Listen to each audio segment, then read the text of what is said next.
kompetensi inti adalah tingkat kemampuan untuk mencapai standar kompetensi lulusan yang harus dimiliki oleh peserta didik pada setiap tingkat, kelas, ataupun program. Lalu, kompetensi inti juga merupakan terjemahan atau operasionalisasi SKL dalam bentuk kualitas yang harus dimiliki mereka yang telah menyelesaikan pendidikan pada satuan pendidikan tertentu atau jenjang pendidikan. Gambaran mengenai kompetensi utama yang dikelompokkan ke dalam aspek sikap, pengetahuan, dan keterampilan afektif, kognitif, dan psikomotor yang harus dipelajari peserta didik untuk suatu jenjang sekolah. Kemudian, kompetensi inti dirancang dalam 4 kelompok yang saling terkait, yaitu berkenaan dengan KI 1 sikap keagamaan, KI 2 sikap sosial, KI 3 sikap pengetahuan, dan KI 5 penerapan dalam pengetahuan. 2. Pengertian kompetensi dasar. Kompetensi dasar adalah pengetahuan, keterampilan, dan sikap yang minimal harus dikuasai peserta didik untuk menunjukkan bahwa mereka telah menguasai standar kompetensi yang ditetapkan. Oleh karena itulah, maka kompetensi dasar merupakan penjabaran dari standar kompetensi.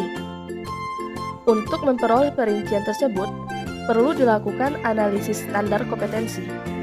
Caranya dengan mengajukan pertanyaan. Kemampuan atau kemampuan dasar apa saja yang harus dikuasai siswa-siswi dalam rangka mencapai standar kompetensi? Jawaban atas pertanyaan tersebut berupa daftar lengkap pengetahuan, keterampilan, atau sikap yang harus dikuasai siswa-siswi dalam rangka mencapai standar kompetensi. Kompetensi dasar untuk setiap standar kompetensi dapat berkisar antara 5-6 butir. Pada proses analisis standar kompetensi dan kompetensi dasar mata pelajaran, sebagaimana yang tercantum pada standar isi, harus memperhatikan hal-hal berikut. A. Urutan berdasarkan hierarki konsep disiplin ilmu atau tingkat kesulitan materi. B. Keterkaitan antar standar kompetensi dan kompetensi dasar dalam mata pelajaran. C. Keterkaitan standar kompetensi dan kompetensi dasar antar mata pelajaran.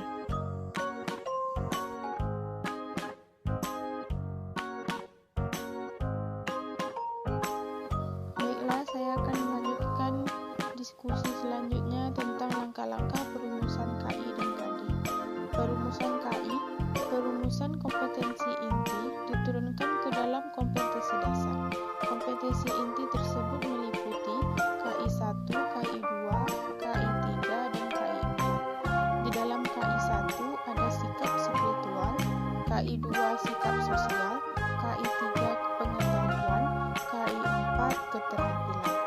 Meskipun urutan KI tersebut seperti itu, namun dalam perancangan pembelajaran hendaknya dimulai dari KI 3 menuju KI 4. Keterampilan hanya dapat dibangun dengan hasil yang baik melalui pengetahuan seperti pelukis, penyanyi, olahragawan pasti memiliki pengetahuan yang memadai tentang keterampilan yang ditekuninya.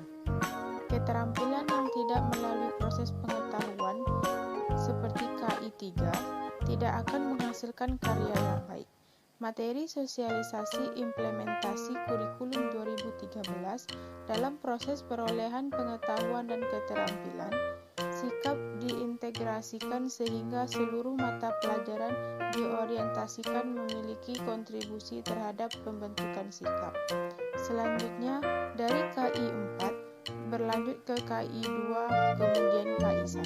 Dengan demikian, dalam perancang penyusunan RPP dan pelaksanaan pembelajaran di kelas, alur yang digunakan adalah diawali dengan KD dari KI 3 menuju KD dari KI 4 dan selanjutnya memberikan dampak terhadap terbentuknya KD pada KI 2 dan KD pada KI 1. Langkah-langkahnya yang pertama, memahami kata kerja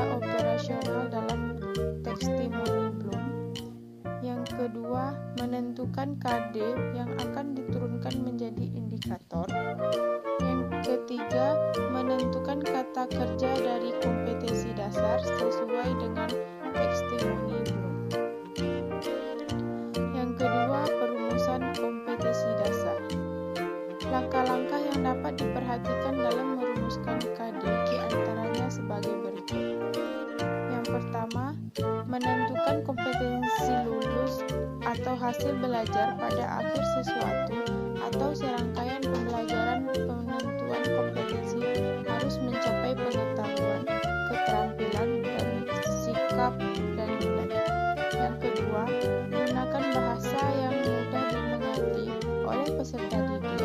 Bahasa perlu jelas, lugas, tegas, serta dapat dikerjakan dan diingat. Yang ketiga, nyatakan target penunjukan kompetensi yang memberikan informasi terhadap peserta didik tentang sejauh mana pencapaian kompetensi tersebut.